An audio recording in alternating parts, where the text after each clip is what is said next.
Olá, futuro oficial da Academia Barro Branco, beleza?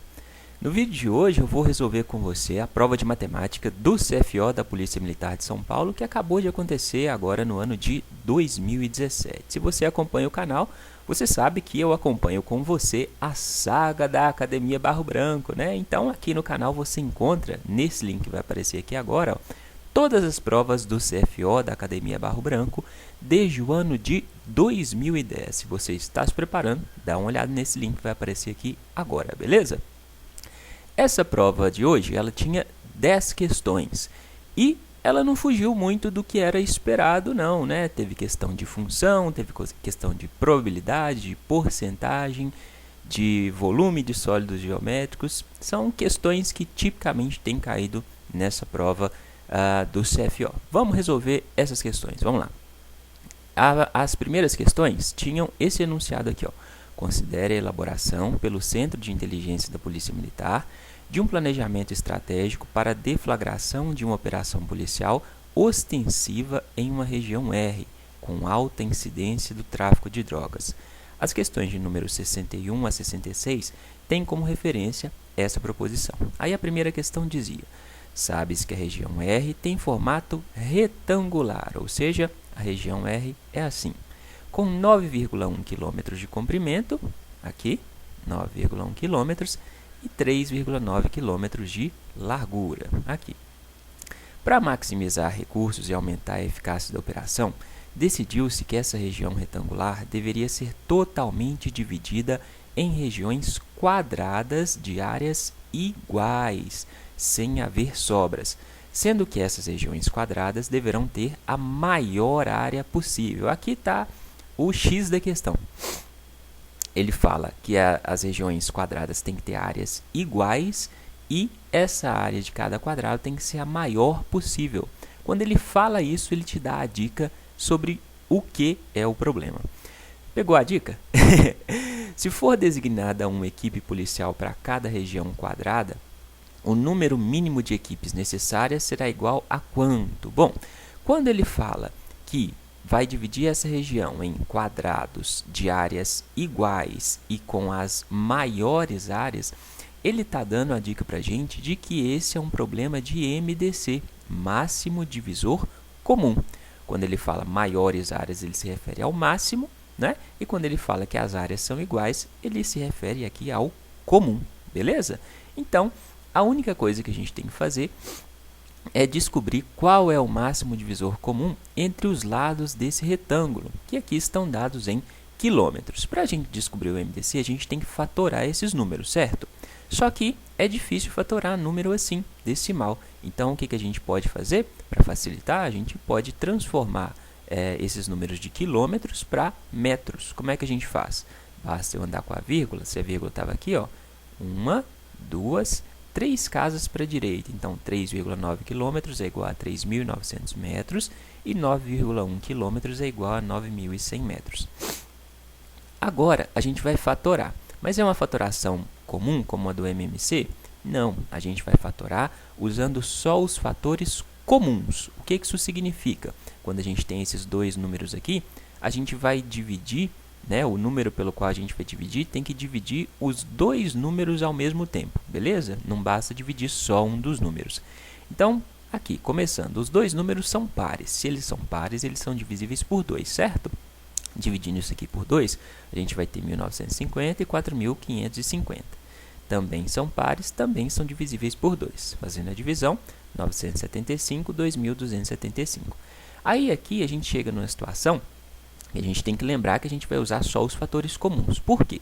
975 é um número divisível por 3. Como é que eu sei? A soma dos algarismos dá um número divisível por 3. Vamos conferir? 9 mais 7, 16. 16 mais 5 dá 21. 21 é divisível por 3, então esse número é divisível por 3.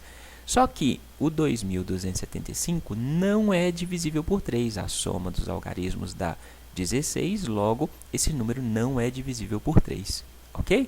Então, a gente vai dividir por 3? Não, a gente tem que dividir por um número que divide os dois ao mesmo tempo. Os dois números terminam em 5. Quando os números terminam em 5, eles são divisíveis por 5, certo? Dividindo esses dois números por 5, a gente vai ter 195, 455. Também são divisíveis por 5 os dois, isso dá 39 e 91. Aqui, você tinha que perceber que esses dois números são divisíveis por 13. Né? Existe uma regra para saber que eles são divisíveis por 13? Que eu conheça, não. Né? Se tiver, deve ser uma regra um pouco difícil. Então, tinha que perceber que eles são múltiplos de 13, na verdade. Beleza? Dividindo esses números por 13, vai sobrar 3 e 7. Aí a gente acabou a nossa fatoração, porque não existe nenhum número único, né, que divide 3 e 7 ao mesmo tempo. Beleza? Então, o nosso MDC vai ser 2 ao quadrado, vezes 5 ao quadrado, vezes 13. 2 ao quadrado dá 4, 5 ao quadrado dá 25, 4 vezes 25 dá 100, 100 vezes 13 dá 1.300. Então, isso significa que o lado do nosso quadrado vai ter 1.300 metros. O que a gente tem que fazer agora? A gente sabe qual é o lado do quadrado, a gente tem que ver quantos quadrados cabem aqui dentro. Basta a gente dividir cada um dos lados do retângulo por esse valor aqui de 1.300 metros, né? Então, a gente vai pegar aqui, ó, 3.900 metros, ou 3,9 quilômetros, né? Dividido por esses 1.300, isso dá 3. Isso significa que aqui, ó, cabem 3 quadrados. Por quê? O lado não é 1.300, então eu vou ter, ó, 1.300 mais 1.300 dá 2.600. 2.600 mais 1.300 dá 3.900 metros, ou seja, 3,9 quilômetros. Esses 3 quadrados, de fato, cabem aqui. Quando a gente pega esses 9.100 metros, ou 9,1 quilômetros, e divide por 1.300, o resultado dá 7. Então, aqui, ó, cabem 7 quadrados, beleza? Sendo assim, quantos quadrados cabem no total, ocupando essa área que ficou azul aqui, ó? Vão caber 7 nessa fileira, mais 7 na segunda fileira, mais 7 na terceira fileira. 3 vezes 7, 21. Então, o total de quadrados é 21. Sendo assim, o total de equipes que vão atuar é igual a 21. Essa é a resposta da questão, a letra D. Certinho? Dúvidas? Se tiver dúvidas, deixe suas dúvidas aqui embaixo nos comentários do vídeo que eu sempre respondo, ok? Para essa questão, você poderia fatorar, calcular o MDC de um modo diferente, né? Aqui eu fiz fatorando os dois números ao mesmo tempo. Você poderia fatorar separado. Aí você fatorava normalmente o 3.900, depois o 9.100, e aí você usaria apenas os fatores comuns com o menor expoente, beleza? Então, o MDC é calculado usando os fatores comuns com o menor expoente se você fatorar separadamente, ao contrário do MMC, ok? Vamos para a segunda questão? Vamos lá. Essa questão é uma questão de sistema. Ela dizia, para compor cada equipe, estão sendo considerados 3 números diferentes de policiais, representados por Y, por H, I e K. Esses números são tais que suas somas, quando tomados 2 a 2, H mais I, H mais K e I mais K, têm como resultados 18, 13 e 17, respectivamente. A diferença entre o maior e o menor número de policiais cogitados para compor cada equipe é igual a quanto? Então, ele deu para a gente 3 equações, 3 expressões, né? H mais I vai ser igual a 18, H mais K é igual a 13 e I mais K é igual a 17. Se a gente colocar uma chave, a gente tem um sistema de 3 equações. Essa questão é exatamente igual a uma questão que caiu no ano passado, no CFO de 2016. Na questão do ano passado, quando caiu, alguns alunos colocaram no vídeo que eu até compliquei a resolução da questão. Então, nessa aqui, gente, eu vou tentar fazer do modo que eu acho mais fácil, beleza? Se por um acaso você achar complicado, fala aqui no vídeo que a gente tenta ver outra, aqui nos comentários do vídeo, que a gente tenta ver outra forma que seja mais fácil, beleza? Eu sempre tento tornar as resoluções o mais fácil que eu consigo, mas nem sempre eu consigo deixar tão fácil do modo como vocês compreendam, beleza? Mas conversando, a gente se entende. Então, como é que eu vou optar por resolver esse sistema? Eu vou resolver pelo método da adição. Pelo método da adição, eu tenho que somar as 3 equações e nessa soma eu tenho que eliminar 2 dessas variáveis. Para eu eliminar, eu posso multiplicar aqui a primeira equação por menos 1. Se eu multiplicar os dois lados por menos 1, eu vou ficar com menos h e menos i. Aí, ao somar, eu vou eliminar o h e o i. Olha só, multiplicando tudo aqui ó, por menos 1. Então, eu vou ficar com menos h, menos i, né? H vezes menos 1, menos h. I vezes menos 1, menos i. Isso é igual a 18 vezes menos 1, menos 18. As outras duas eu repito. Então, agora, a única coisa que eu vou fazer é somar as três. Menos h mais h dá 0, certo? Menos i mais i dá 0. Então, sobrou aqui desse lado esquerdo da igualdade, k mais k. K mais k dá 2k. Aí, aqui é só somar do lado direito. Menos 18 mais 13 dá menos 5. Menos 5 mais 17 dá 12, certo? Então, 2k é igual a 12. E assim, o k vai ser 12 dividido por 2. Pego esse 2 que está multiplicando, passo para o lado de cá dividindo. K é 12 dividido por 2, isso dá 6. Sabendo o valor de k, só eu substituir aqui nas outras equações para eu calcular o valor de i e de h. Vamos fazer isso? Nessa expressão aqui, ó, i mais k é igual a 17. Onde tiver k, eu vou colocar 6. I mais 6 é igual a 17. Assim, o i vai ser 17 menos 6, né? Passo o 6 para o lado de cá. Se ele é positivo, ele vai passar negativo. 17 menos 6 dá 11. Sei o valor de i. Vou substituir esse valor de i aqui na primeira expressão para achar o valor de h. Poderia substituir o valor de k aqui na segunda para achar o valor de h. Tanto faz, você pode escolher aquela que você achar mais fácil. Vou substituir aqui na primeira, então vou ficar com menos h menos o i vale 11, menos 11 é igual a menos 18. Passo o menos h para o outro lado, ele vai passar com mais h, certo? Passo menos 18 para o outro lado, ele vai passar como mais 18. Então, eu vou ficar com mais 18 menos 11. 18 menos 11 dá 7. Sei, então, os três valores. Qual que é o maior? 11 e o menor é 6. O problema quer saber a diferença entre o maior e o menor. O que é a diferença? A diferença é o resultado da subtração, não é? Então, a diferença entre o maior, que é 11, e o menor, que é 6, 11 menos 6 dá 5. Essa é a resposta da questão, a letra B. Certinho? Compliquei? Espero que não tenha complicado, tá? Então, se você tiver dúvidas, pode perguntar, deixe suas dúvidas aqui embaixo nos comentários do vídeo, certinho? Eu esqueci de falar, para essa ou para qualquer uma das questões que tiverem aqui nesse vídeo, eu vou tentar achar questões com assuntos semelhantes. Então, vou deixar, por exemplo, aqui embaixo na descrição do vídeo, só você clicar em mostrar mais, questões envolvendo sistemas. Para quê? Para você treinar esse tipo de raciocínio. Se você está se preparando para um concurso, é importante que você pegue questões para fazer.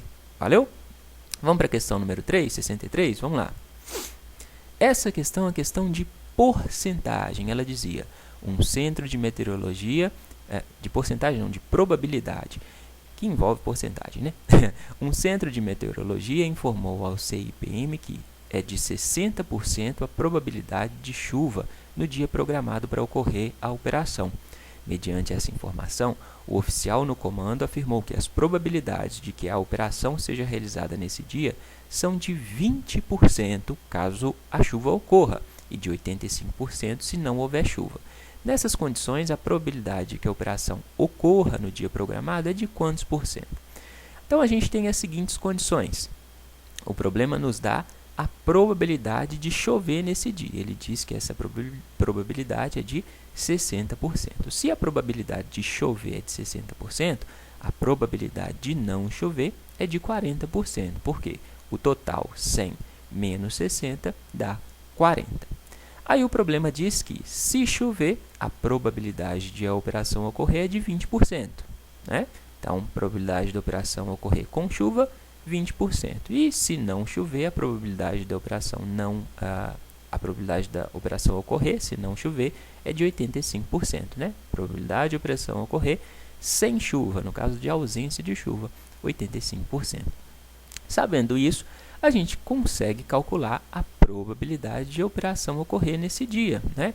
Qual que vai ser a probabilidade de a operação ocorrer nesse dia? A probabilidade da operação ocorrer vai envolver a probabilidade de chover e a operação ocorrer. Né? Então, se chover e a operação ocorrer, ou a probabilidade de não chover e a operação ocorrer. A gente tem todos esses dados aqui. O que a gente vai fazer? A gente vai só substituir o e por multiplicação e o ou por soma. Vamos fazer isso? Qual que é a probabilidade de chover? 60%. Né? Então, eu vou ter 60%. Aqui eu coloquei em forma de fração. 60%.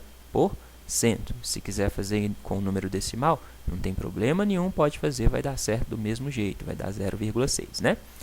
E, se eu tenho E, eu coloco multiplicação.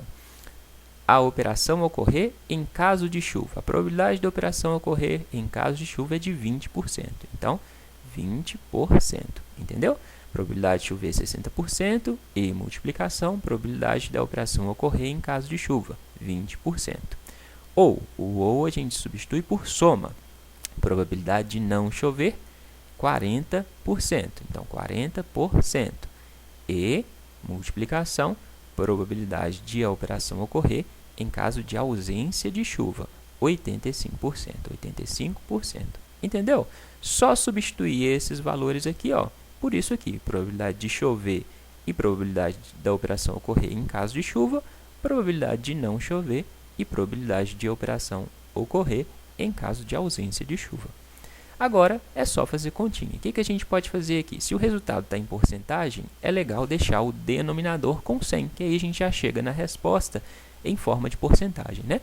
Isso se você fizer aqui em forma de fração. Se fizer com número decimal, não vai ser assim. Você vai achar como resposta um número decimal. E aí depois tem que transformar ele em fração, em porcentagem, ok? Posso cortando esses zeros aqui, ó. Então, posso cortar esse zero do 20 com esse zero do 100, esse zero do 60 com esse zero aqui do 100. Vai sobrar 6 vezes 2, tudo dividido por 100. 6 vezes 2 dá 12, né? Então, 12 dividido por 100. Aqui do lado de cá, posso cortar esse zero com esse zero. Aí vai sobrar 4 dividido por 10. Aqui eu posso simplificar por 2, não posso? 4 dividido por 2 dá 2. 10 dividido por 2 dá 5. Vezes 85 por 100, posso simplificar por quanto? Posso simplificar por 5. 85 dividido por 5 dá 17. 100 dividido por 5 dá 20.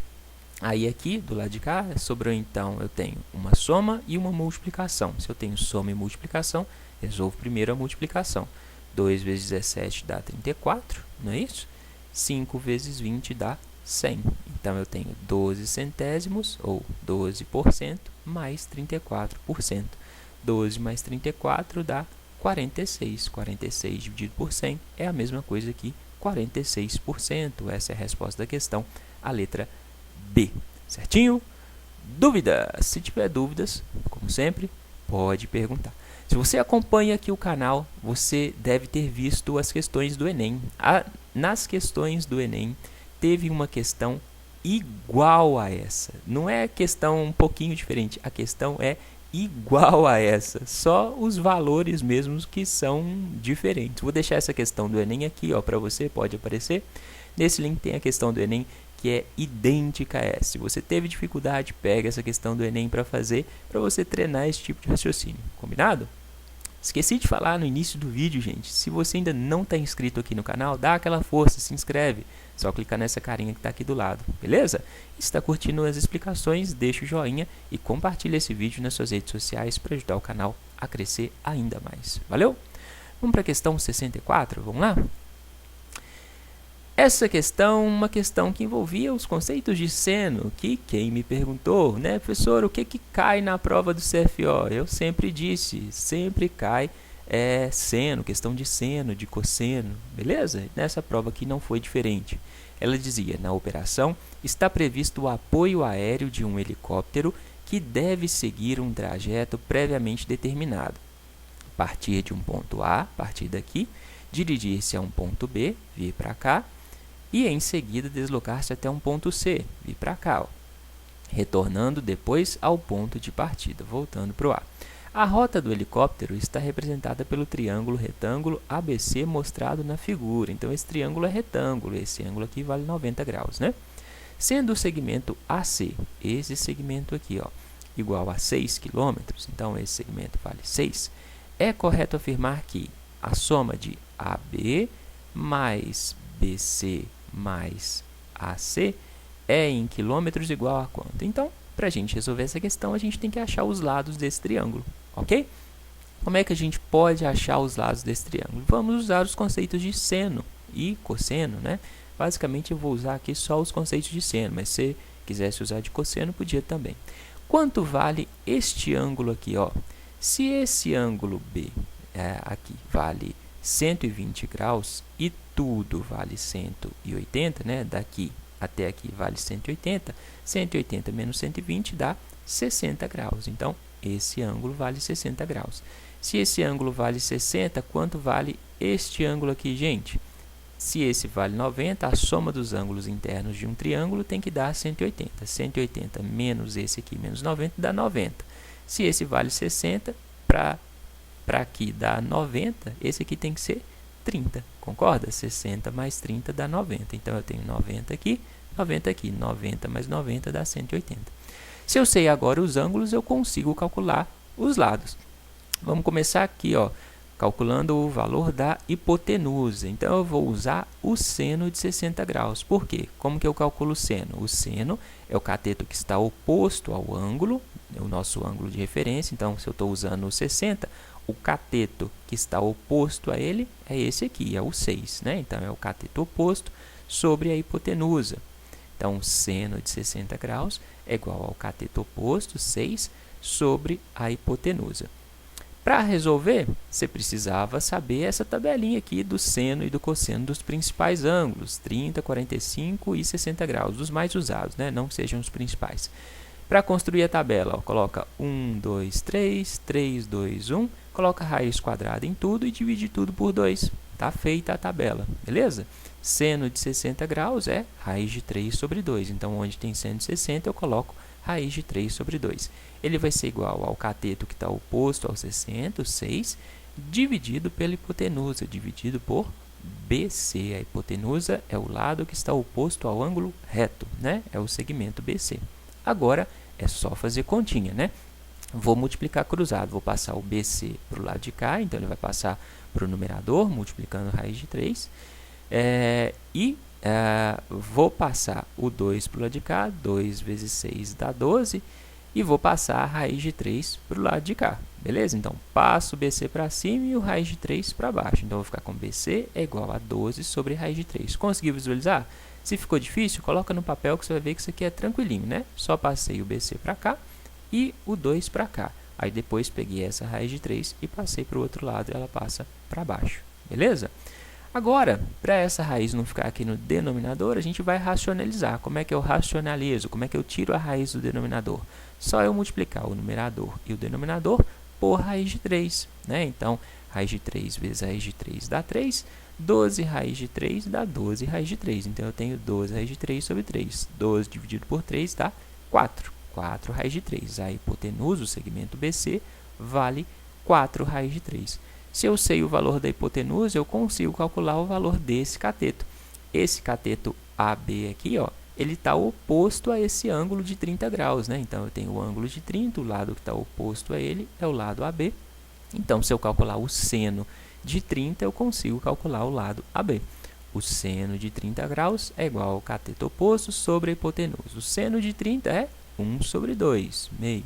Meio é igual ao segmento AB, o cateto que está oposto, dividido pela hipotenusa. A hipotenusa a gente acabou de calcular, é 4 raiz de 3. Multiplica cruzado, né? Então, pego esse 4 raiz de 3 que está no denominador, passo para o outro lado, ele vai passar para o numerador. Então, vou ficar com 4 raiz de 3 sobre 2 é igual a AB. 4 dividido por 2 dá 2. Então, 2 raiz de 3 é igual a AB, o segmento AB, mede 2 raiz de 3. O problema é saber a soma dos três lados. A gente já tem os três lados. Então, vai ser 4 raiz de 3 mais 2 raiz de 3 mais 6. Isso dá 2 raiz de 3 mais 4 raiz de 3. Se tudo tem raiz de 3, basta somar o que tem antes. 2 mais 4 dá 6. Então, eu vou ter 6 raiz de 3 mais 6. Aqui eu coloquei na ordem inversa. 6 mais 6 raiz de 3. Essa é a resposta da questão, a letra D. Certinho? Dúvida? Se tiver dúvidas, lembra, pode perguntar. Então, eu achei essa questão bem tranquila. O que você achou? Né? Não era difícil. Ele já deu o ângulo aqui, não precisava nem fazer muito esforço para ver os ângulos, só trabalhar com o seno. Se quisesse fazer o cosseno, podia. Se quisesse fazer a tangente, podia também. para você calcular esses lados, certinho? Vamos para a questão 65? Essa questão talvez seja a primeira questão que é mais difícil. Aí vocês vão falar, professor, não complica. Vou tentar não complicar, beleza? Então, para essa questão, vou fornecer resolução de 2 jeitos diferentes. Então, veja a questão até o fim, certinho? O mapa da região R foi representado em um sistema de coordenadas cartesianas ortogonais, no qual foram assinalados os pontos M, -3, -2, N, 7, 8 e P, X e 3, que são colineares e correspondem a alvos estratégicos. A distância entre os pontos N e P, na referida representação, é em unidade de comprimento igual a quanto? Bom, primeiro passo, né, ele disse que esses 3 pontos são colineares. O que isso significa, você sabe? Os pontos colineares são pontos que pertencem a uma mesma reta. Então, se a gente está tratando de uma reta e a gente tem pontos, seria interessante para a gente achar o valor de x, calcular a equação dessa reta. A gente consegue? Se a gente tem 2 pontos, a gente consegue calcular a equação da reta, né? A equação da reta é igual a y é igual a vezes x mais b. Lembra disso? Y é igual a x mais b. A gente sabe que o ponto M vale -3 e 2. Isso significa que quando x for -3, o y vai ser -2. E o ponto N é o 7 e 8. Quando x for 7, o y vai ser 8. Aí, para a gente calcular os valores de A e B e descobrir qual é a nossa equação, a gente pode fazer um sistema.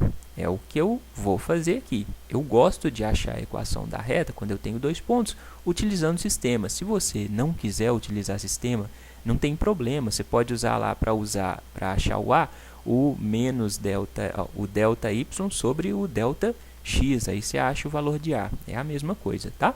Eu vou resolver aqui no vídeo por sistema. Então, onde tiver x, para o ponto M, onde tiver x eu coloco -3, onde tiver y eu coloco -2. Então, eu tenho y menos 2 é igual a vezes o x menos 3 mais b. No segundo ponto, no ponto N, quando y for 8, y 8 é igual a vezes o x, a vezes 7 mais b. Resolve o sistema, né? Como é que eu resolvo esse sistema? Posso resolver pelo método da adição de novo, né? Se eu multiplicar a primeira equação por -1, eu vou cortar esse b com esse b ao somar. Olha só, multiplicando tudo aqui por -1. -2 vezes -1 dá mais 2. Isso é igual a -3a vezes -1 dá mais 3a.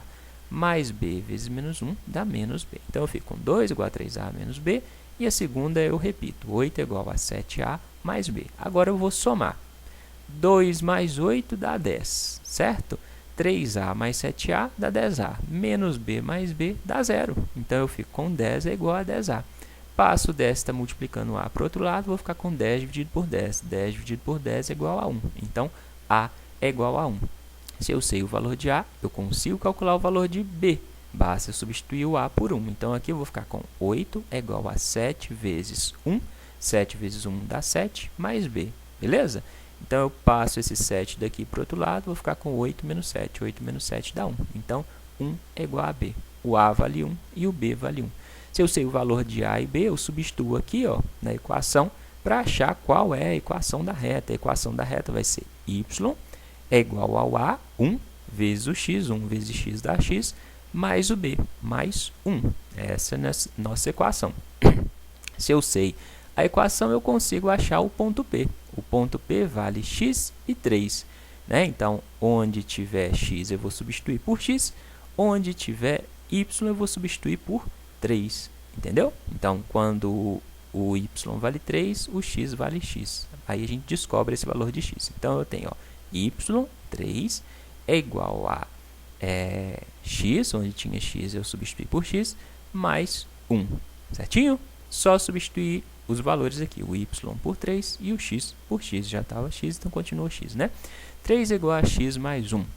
Pego esse 1 que está positivo, passo para o lado de cá, ele vai passar negativo. 3 menos 1 dá 2. Ok? Então, o x vale 2. Assim, o ponto P é o ponto 2, 3. Ok? Quando o x é 2, o y é 3. O problema é saber a distância entre os pontos N e P. A distância entre o ponto 7 e 8 e o ponto 2 e 3. Você poderia calcular essa distância de formas diferentes. Então, se você soubesse a fórmula de cálculo de distância de ponto, você calcularia distância entre dois pontos, você calcularia assim. Então, a distância entre os pontos N e P.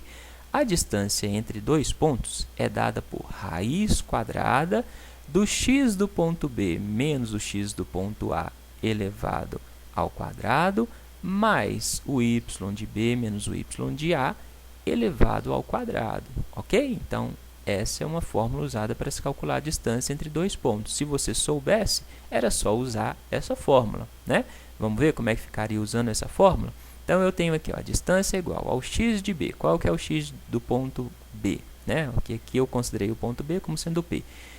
Vai ser 2. 2 menos o x de A, menos 7. Isso elevado ao quadrado. Mais o y do ponto B, 3, menos o y do ponto A, 8, menos 8, elevado ao quadrado. Entendeu? Então, é o x do primeiro menos o x do segundo menos o x do primeiro, elevado ao quadrado, mais o y do segundo menos o y do primeiro, elevado ao quadrado. Aí é só fazer continha. 2 menos 7 dá menos 5 ao quadrado, 25, né? Menos 5 vezes menos 5, 25.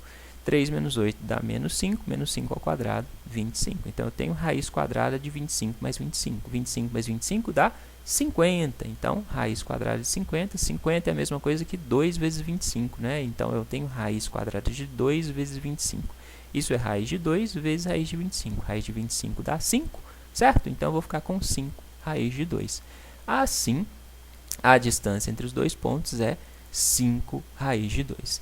Aí você fala, professor, essa fórmula é muito difícil, você fica complicando as coisas. Vamos ver se você acha uma outra forma de fazer mais fácil. Você poderia representar os pontos N e P no plano cartesiano. Então, você desenhava lá no cantinho da prova o eixo Y e o eixo X e marcava mais ou menos esses pontos. Então, se a gente começar aqui pelo ponto P, né? O ponto P é o ponto que o X é 2 e o Y é 3. Está aqui o ponto P, né? Quando o X é 2, o Y é 3.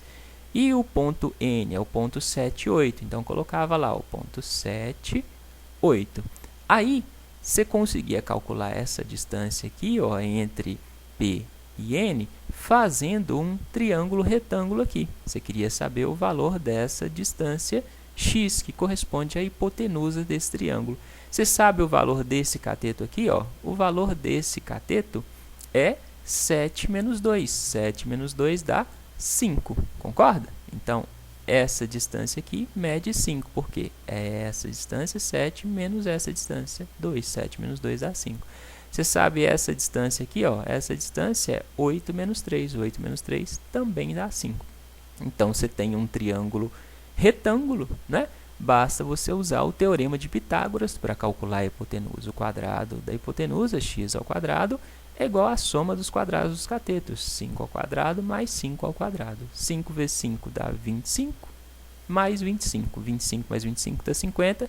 X vai ser raiz quadrada de 50. Raiz de 50 é igual a 5 raiz de 2, né? Igual eu fiz aqui, ó. Só você faz 50 é igual a 2 vezes 25. Isso dá, então, raiz de 25, 5, né? Vezes raiz de 2. Beleza? Achou essa forma mais fácil? Pode ser, né? Se você não lembrar da fórmula, isso aqui resolve seu problema fácil, fácil, ok? Dúvidas? Se tiver dúvidas, pode deixar suas dúvidas aqui embaixo nos comentários do vídeo, tá? Tem outras formas para você achar a equação da reta? Tem outras formas. E aí, se você achar mais fácil do que o sistema que eu fiz, coloca aqui nos comentários como ser fácil para achar a equação da reta, beleza? Vamos para a questão 66? Então, essa era a primeira questão que dava mais trabalho nessa prova, tá? Vamos para a questão 63. Essa questão eu acho que os alunos também devem ter achado difícil. Vamos ver. Na região R, um terreno especialmente visado, na forma de um quadrilátero, tem medidas dos lados em metros dadas pela sequência A mais 1, 2A, A ao quadrado menos 1B, cujos termos formam, nessa ordem, uma progressão aritmética crescente. Nessas condições, é correto afirmar que a soma das medidas dos lados desse terreno é em metros igual a quanto? Bom, esses termos formam uma PA. Essa PA é crescente, ou seja, o termo A mais 1 é menor que o termo 2A, que é menor que o termo A ao quadrado menos 1, que é menor que B. Se é uma progressão aritmética, qual que é a razão dessa progressão aritmética? Como é que a gente calcula a razão? A razão da progressão aritmética é o termo subsequente menos o termo antecedente. Lembra disso? Isso é um conceito lá inicial da progressão aritmética, para você ver enquanto, né, essa progressão aritmética está aumentando, o valor dos termos está aumentando, que é, como ela é crescente, basta você pegar o segundo e subtrair o primeiro, o terceiro e subtrair o segundo, ok? Vamos fazer isso, então, para calcular a razão? A razão aqui, ó, vai ser 2a menos a mais 1, né? Então, a razão vai ser 2a, o segundo termo, menos o primeiro, 2a menos a mais 1. Fazendo essa continha, se o menos está antes do parênteses, tudo que está dentro do parênteses muda de sinal. Então, vou ficar com 2a menos 1.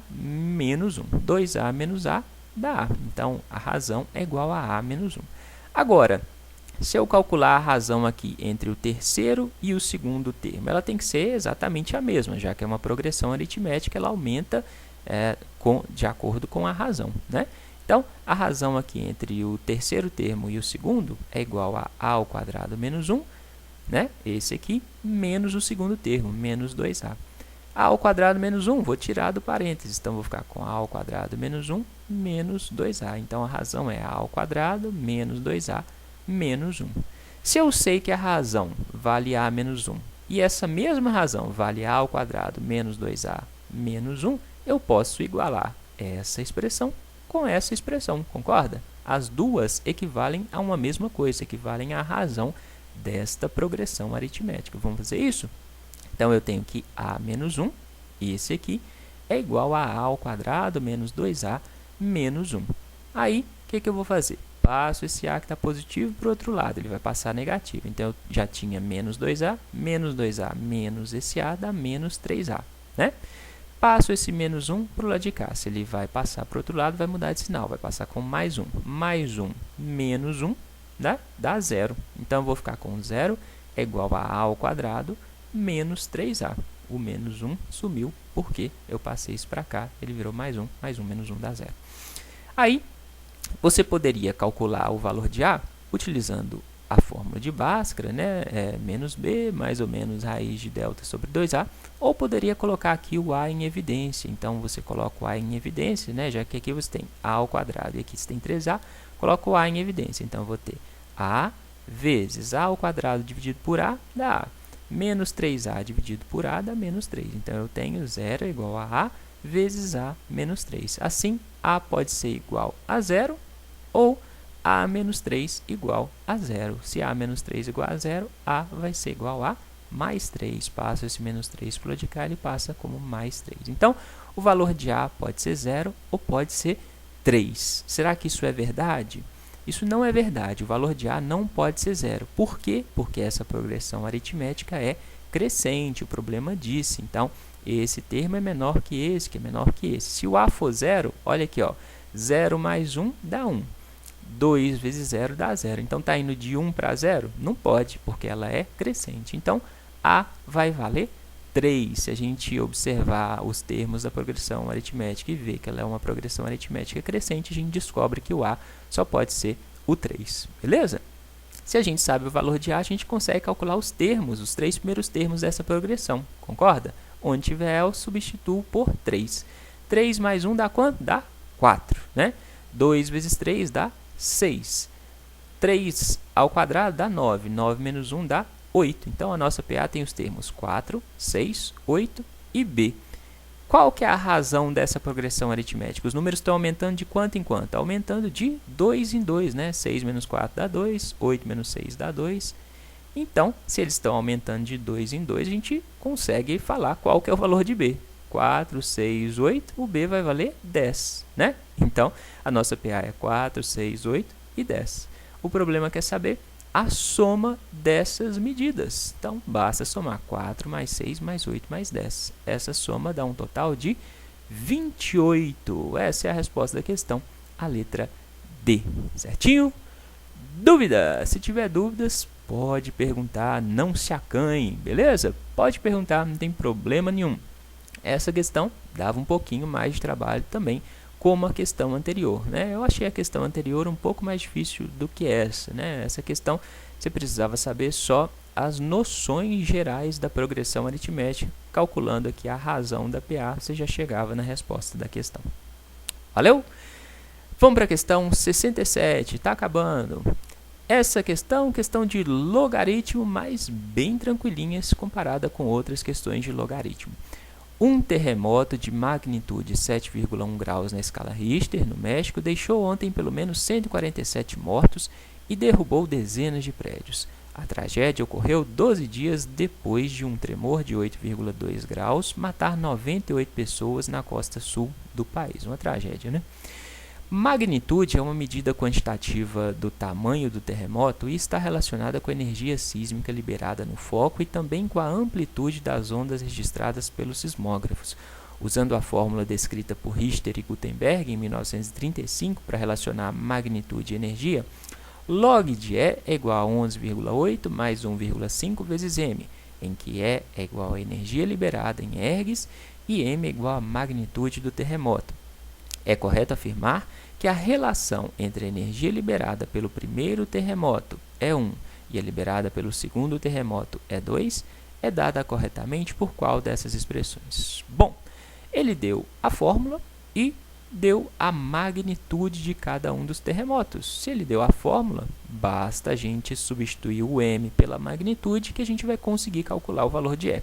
Vamos fazer isso para o primeiro terremoto. O primeiro terremoto teve magnitude de 8,2 graus, né? O primeiro terremoto foi o que aconteceu antes, né? Então, eu vou colocar o logaritmo de E1, né, do primeiro terremoto, é igual a 11,8 mais 1,5 vezes a magnitude do primeiro terremoto, 8,2. Só substituir aqui na fórmula, log de E 11,8 mais 1,5m, substituir o valor de m e onde tinha E eu coloquei E1, ok? 1,5 vezes 8,2 dá 12,3. 11,8 mais 12,3 dá 24,1. Agora você chega nessa expressão aqui e para sair dela você tem que saber a propriedade fundamental do logaritmo. Qual que é essa propriedade? Quando você tem log de A na base B é igual a x, o valor de A vai ser igual a base B elevado ao x, tá? Então, esse valor aqui, A, é igual a base B elevado ao valor que está depois da igualdade, elevado a x. Então, nesse log de E igual a 24,1, qual que é a base aqui desse logaritmo? A base não está representada. Quando ela não está representada, isso indica que esse logaritmo tem base 10. Então, E1 vai ser igual a 10 elevado a 24,1, né? E1 igual a 10 elevado a 24,1. A mesma coisa a gente vai fazer para o segundo terremoto, cuja magnitude foi 7,1. Então, eu tenho log de E2 é igual a 11,8 mais 1,5 vezes a magnitude desse terremoto, 7,1. 1,5 vezes 7,1 dá 10,65. 11,8 mais 10,65 dá 22,45. Uso a propriedade fundamental do logaritmo. E2 é igual a 10 elevado a 22,45.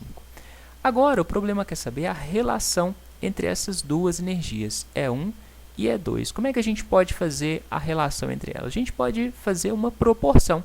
Se eu dividir E1 por E2, eu vou dividir 10 elevado a 24,1 por 10 elevado a 22,45. Vamos fazer isso? Então, ó, E1 dividido por E2 é igual ao valor de E1, 10 elevado a 24,1, dividido pelo valor de E2, 10 elevado a 22,45.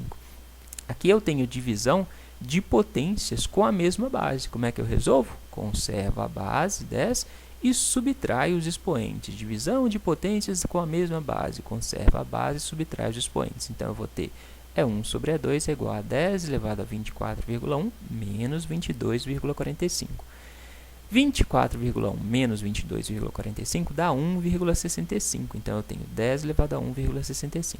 Pego esse E2 que está dividindo, passo para o outro lado e vai passar multiplicando. Então, vou ficar com E1 é igual a E2 vezes 10 elevado a 1,65.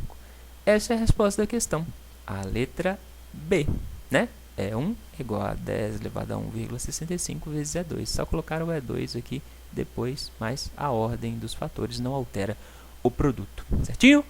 Dúvida? Se tiver dúvidas, pode perguntar, deixe suas dúvidas aqui embaixo nos comentários do vídeo. Essa questão de logaritmo, em relação às questões de logaritmo que geralmente caem em concursos, né, é uma questão mais tranquila. Vou deixar para você aqui em cima o link de outra questão de logaritmo para você rever as propriedades de logaritmo e treinar essas propriedades, combinado? Então, dá uma olhada nessa questão que apareceu aqui para você.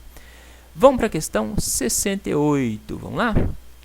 Essa questão de volume de sólidos geométricos, que sempre tem na prova do CFO, sempre cai, questão de área de figuras planas, volume de sólidos geométricos, né?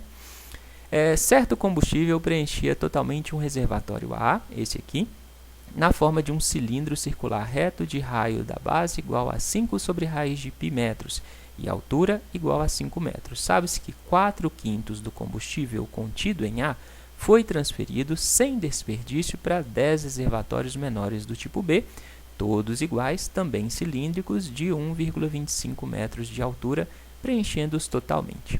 Nessas condições, é correto afirmar que a medida do raio do reservatório B é em metros igual a quanto? Bom, você tem aqui o reservatório A e ele estava completamente cheio. Se ele estava completamente cheio, a gente consegue calcular qual era o volume total de combustível que existia aqui. Basta a gente calcular o volume desse cilindro. Como que a gente calcula o volume do cilindro?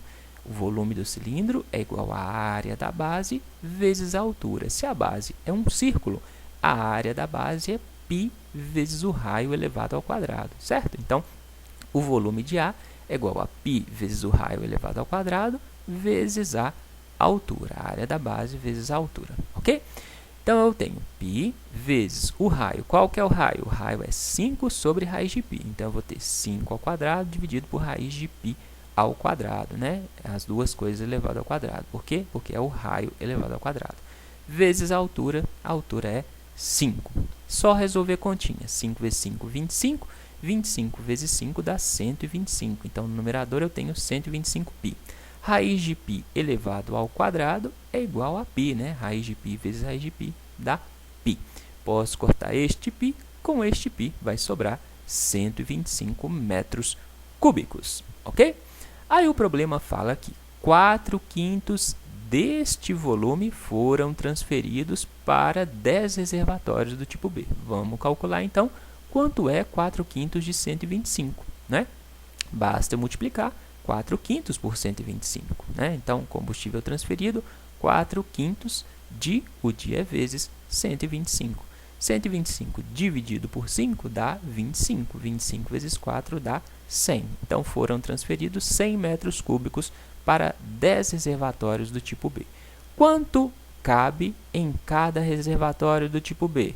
Basta eu dividir esses 100 metros cúbicos pelos 10 reservatórios do tipo B, né? Então, o combustível foi dividido em 10 recipientes do tipo B, 10 reservatórios do tipo B. Então, vou dividir o volume que foi transferido pelos 10 reservatórios para achar quanto coube em cada um dos reservatórios. 100 dividido por 10 dá 10.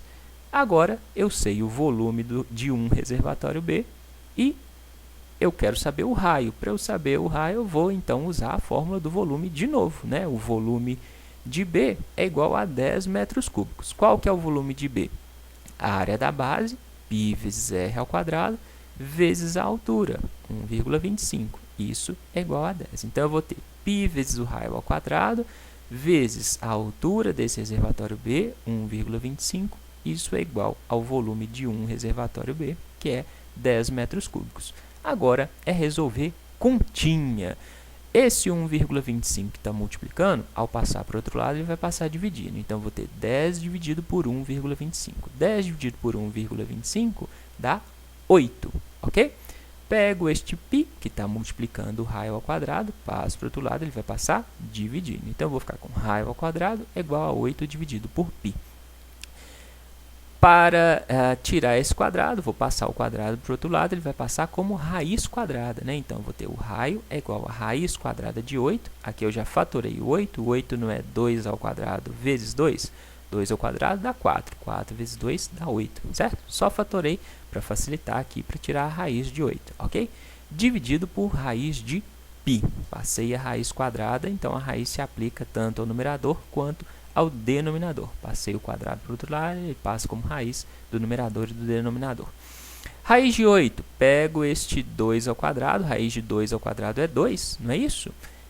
Então, vai sair 2 aqui, ó. Então, eu vou ficar com R igual a 2 vezes raiz de 2 sobre raiz de π. As respostas não têm raiz, então tem que racionalizar aqui. Vou multiplicar o numerador e o denominador por raiz de π. Então, eu vou ficar com 2 vezes raiz de 2 vezes raiz de π, é a mesma coisa que raiz de 2π. Raiz de π vezes raiz de π dá π. Então, o raio do cilindro B é igual a 2 vezes raiz de 2π sobre π. Essa é a resposta da questão, a letra E. Certinho? Dúvidas? Se tiver dúvidas, pode perguntar, deixe suas dúvidas aqui embaixo nos comentários do vídeo. Se tiver entendido, larga o joinha nesse vídeo, o joinha, beleza? E compartilha o link do canal nas suas redes sociais, manda para alguém pelo WhatsApp, pelo Facebook, tá? Para ajudar o canal a crescer. E se não se inscreveu, se inscreve. Clica nessa carinha aqui do lado e clica em inscrever-se, é de graça, não paga nada e você me ajuda muito se se inscrever. Vamos para a penúltima questão? Vamos lá! Essa questão de porcentagem. Um atleta fez 2 treinamentos sucessivos em uma pista circular. No primeiro treinamento, ele gastou exatos 4 minutos para completar cada volta na pista. No segundo, ele gastou um tempo menor que o do treinamento anterior para completar cada volta na pista e, como consequência, o número de voltas dadas e o tempo total gasto nesse treinamento aumentaram em relação ao treinamento anterior em 50% e 20%, respectivamente. Nessas condições, é correto afirmar que, no segundo treinamento, esse atleta completou cada volta na pista em quantos minutos? Bom, no primeiro treinamento, o atleta gastou 4 minutos para completar uma volta e a gente vai falar que ele deu X voltas. Se você quisesse substituir o X por um número qualquer, podia, para facilitar, tá? Aqui no vídeo eu vou resolver com você usando o X. Se você quisesse colocar que ele deu 10 voltas, você conseguiria resolver o problema da mesma forma, beleza? Se ele gastou 4 minutos por volta e percorreu X voltas, quanto tempo ele gastou no total correndo? Ele gastou o tempo por volta vezes o número de voltas que ele deu, né? Então, ele gastou 4 vezes x. O tempo total que ele gastou foi 4x. Conseguiu visualizar? Cada volta que ele deu durou 4 minutos, ele deu x voltas, então o tempo total é 4 vezes x. Se ele tivesse dado 2 voltas, o tempo total seria 2 vezes 8, 8 minutos. Se ele tivesse dado 10 voltas, o tempo total seria 10 vezes 4, dá 40 minutos, ok? Já no treino 2, o tempo que ele gastou por volta diminuiu. Então, a gente vai chamar esse tempo de y. O tempo que ele gastou por volta no treino 2 foi de y minutos por volta. O problema disse que, no segundo treino, o número de voltas que ele deu aumentou 50%. Ó. Fala aqui, ó, como consequência, o número de voltas dadas aumentou em relação ao treino anterior em 50%. Quando fala que aumentou 50%, quantas voltas que ele deu? Ele deu o mesmo número de voltas do primeiro treino, mais 50% desse número, né? Aumentou em 50%. Então, esse aumento de 50% corresponde ao tanto que tinha antes, mais o tanto que aumentou. Consegue visualizar isso? Essa é a parte principal desse problema, né? Quando ele fala que o número de voltas aumentou em 50%, você vai considerar o número de voltas anterior, mais o tanto que aumentou. Qual que era o número de voltas anterior? Era x. Então, o anterior eu vou substituir por x. Quanto que aumentou? 50% de x, né? 50% é 50 dividido por 100, isso dá 0,5. Então, aumentou 0,5, mas 0,5 puro? Não, é 0,5 vezes x, né? Aumentou 50% em relação a x. 1x mais meio x dá 1,5x, ok? Então, o novo número de voltas foi 1,5x. O tempo total, o problema disse que aumentou em 20%. O tempo total antes era de 4x, né? Se aumentou 20%, o tempo total agora vai ser o tempo anterior, 4x, mais o tanto que aumentou, mais 20% de 4x. 20% é 20 dividido por 100. 20 dividido por 100 dá 0,2. 0,2 dos 4x. 0,2 vezes 4 dá 0,8. Então, eu vou ter 4x mais 0,8x. Isso dá 4,8x. Só que a gente sabe que o tempo total também pode ser calculado de outra fórmula. Como que a gente calcula o tempo total? Eu escrevi aqui em cima, ó, o tempo total é igual ao tempo gasto para dar uma volta vezes o número de voltas. Nesse segundo treino, o tempo que ele gastou para dar uma volta foi y minutos. E o número de voltas que ele deu foi 1,5x. Então, o tempo total que ele gastou foi número de voltas, tempo que ele gastou para dar uma volta, vezes o número de voltas, vezes 1,5x, ok? Se eu sei que o tempo total vale 4,8x e o mesmo tempo total vale y vezes 1,5x, posso igualar essa expressão com essa expressão. Então, eu vou ficar com y vezes 1,5x é igual a 4,8x. Conseguiu entender? Eu tenho duas formas de calcular o tempo total aqui embaixo, né? Pela porcentagem que o problema me deu e pela fórmula que eu criei, né? O tempo total é igual ao tempo por volta vezes o número de voltas. Aí eu igualo as duas expressões. Passo esse 1,5x para o outro lado, se ele está multiplicando, ele vai passar dividindo, y é igual a 4,8x sobre 1,5x. Corto este x com esse x, vai sobrar 4,8 dividido por 15. Fazendo essa divisão, você vai chegar em 48 dividido por 15. 48 dividido por 15 dá 3,2, né? Então, ele gastou por volta 3,2 minutos para dar uma volta no segundo treino. Essa é a resposta da questão, a letra C. Beleza? Dúvidas? Essa é uma questão de porcentagem. Espero que tenha ficado claro o raciocínio aqui, ó. Quando ele fala que aumentou 50%, você vai considerar o número de voltas anterior mais 50%. Então, por exemplo, se você substituiu o x por um número, se você colocou aqui 10 voltas, o novo número de voltas vai ser quanto? 10 mais 50% de 10. 50% de 10 é 5, então vai ser 15, beleza? Aí, você ia resolvendo assim, tá? Tem gente que acha mais fácil substituir essa incógnita por um número. Pode substituir, não tem problema, a resposta vai dar exatamente a mesma, ok? Vamos para a última questão, vamos lá. Essa questão dizia, em uma circunferência de raio x centímetros e centro O, considere uma reta T tangente em um ponto C. Então, essa reta aqui é tangente nesse ponto C. E a corda AB, esta corda AB, paralela a essa reta T. Corda essa que é a diagonal maior do losango AOBC, conforme mostra a figura. Se o segmento AB é igual a 12 raiz de 3, isso tudo aqui mede 12 raiz de 3. Então, a área destacada em verde mede em centímetros quadrados quanto? Bom, quer saber essa área verde aqui? Para saber a área verde, basta a gente calcular a área desse círculo e subtrair essa área do losango. Se o segmento AB mede 12 raiz de 3, quanto vai medir cada um desses segmentos aqui? Ó? Vai medir a metade de 12 raiz de 3, concorda? Primeira coisa, o problema disse que o raio da circunferência vale x, certo? Então, este raio aqui, ó, mede x. Esse lado todo, acabei de falar, mede 12 raiz de 3. Então, se eu dividir por essa parte, dividir por 2, eu vou ter 6 raiz de 3 para cada uma das partes, concorda? Tudo dá 12 raiz de 3. Ó. 6 raiz de 3 mais 6 raiz de 3 é 12 raiz de 3, beleza? Então, só peguei o 12 raiz de 3 e dividi em duas partes aqui, ó.